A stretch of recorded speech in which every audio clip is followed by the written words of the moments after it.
준마의 일생 제6편.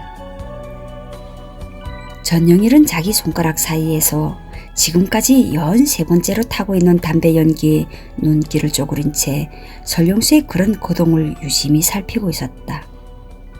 물론 설령수는 사건의 전말을 구체적으로 다 이야기했다.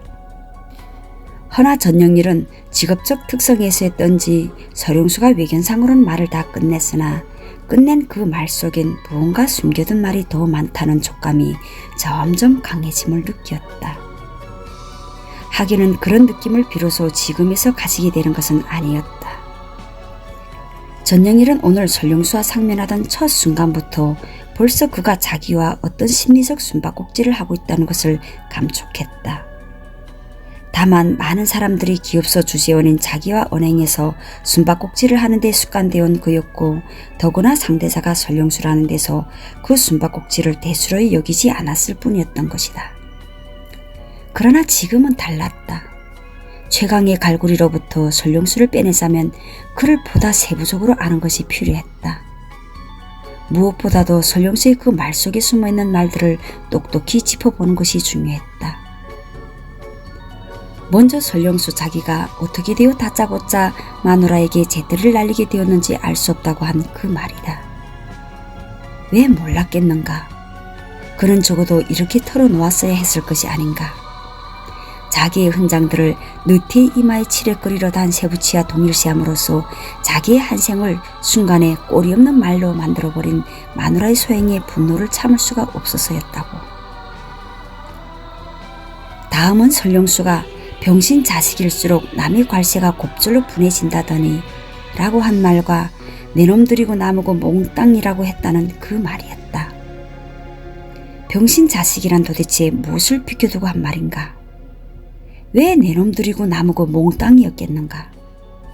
설령수는 역시 이렇게 고백했어야 할 것이 아닌가? 이밥이며 기아집이며 주렁진다는 열매들을 바라고 한 일을 허위단심 달려온 자기에게 그 열매들 대신 차디찬 세부치만을 이맛박에 달아준 병신같은 저놈이 느티나무를 설로공들 앞서 자기가 먼저 요조를 내고 싶었노라고. 참으로 놀라운 일이었다. 전영일은 도끼산장이라는 한마디 말로 표현된 그 단순한 입새 밑에 한 인간의 이처럼 엄청난 정신적 격동의 뿌리가 뒤엉켜 있으리라고는 상상도 못하였다. 하나 이 시각 그보다 더 놀라운 것은 전영일 자기 자신이었다. 설령수의 내면 세계를 속속들이 꿰뚫어 보게 된 지금 어깨에 별을 단 안전원으로서 어찌하여 그에 대한 반감이나 질책 같은 감정이 조금도 일지 않는 것인가? 친분관계 때문인가? 그것 때문인 것만 같지 않았다. 따져보면 설령수가 살아오며 부닥치고 느끼게 된 오늘의 그 모든 것이 사실이고 진실일진데 그에 대해 무엇을 질시하고 무엇을 책망한단 말인가? 전영일은 생각이 여기까지 미치자 오히려 어디선가 뭉클 솟구쳐 오르는 설령수에 대한 동정심에 가슴 한구석이 뻐근해 옴을 금할 수가 없었다. 설령수, 정녕 얼마나 각응한 인생인가.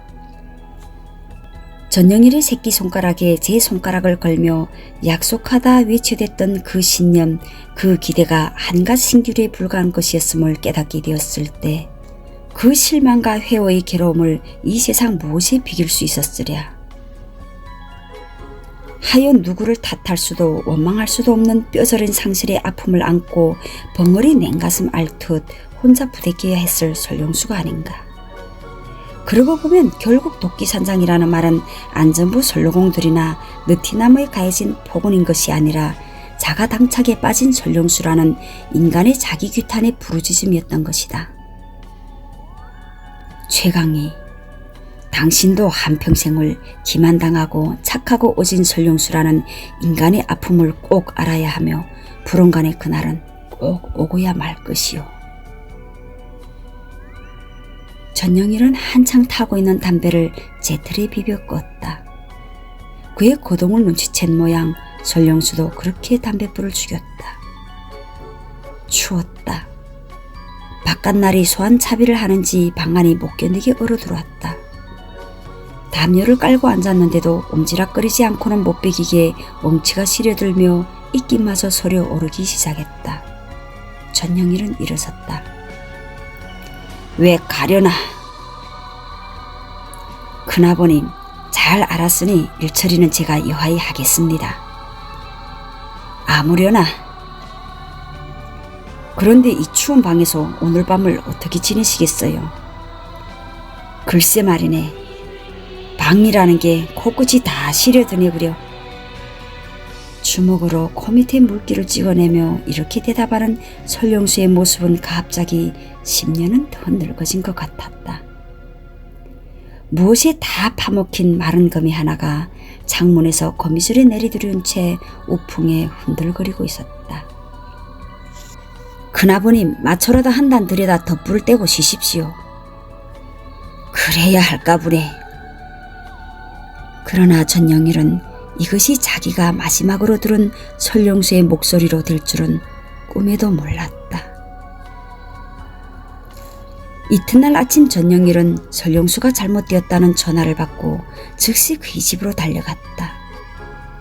그런데 어젯밤 빈 방에서 홀로 눈을 감았을 설령수의 죽음에 앞서 전영일을 놀라게 한 것은 밑둥이 찍혀 마당 한가운데에 나가 너부러져 있는 느티나무 시신이었다. 어찌나 세게 도끼날을 먹게 됐던지 손바닥 같은 도끼밥들이 마구간 지붕 꼭대기에까지 허옇게 휘어 올라가 있었다. 정주관에서 사람들이 웅성거리는 부엌문을 열고 들어서니 필경 어젯밤 설령수가 토막쳐 넣었을 느티나무 토막이 아직 실실거리며 아궁이 앞에서 타고 있었다. 법인은 설령수의 죽음이 심장마비라는 진단을 내렸다.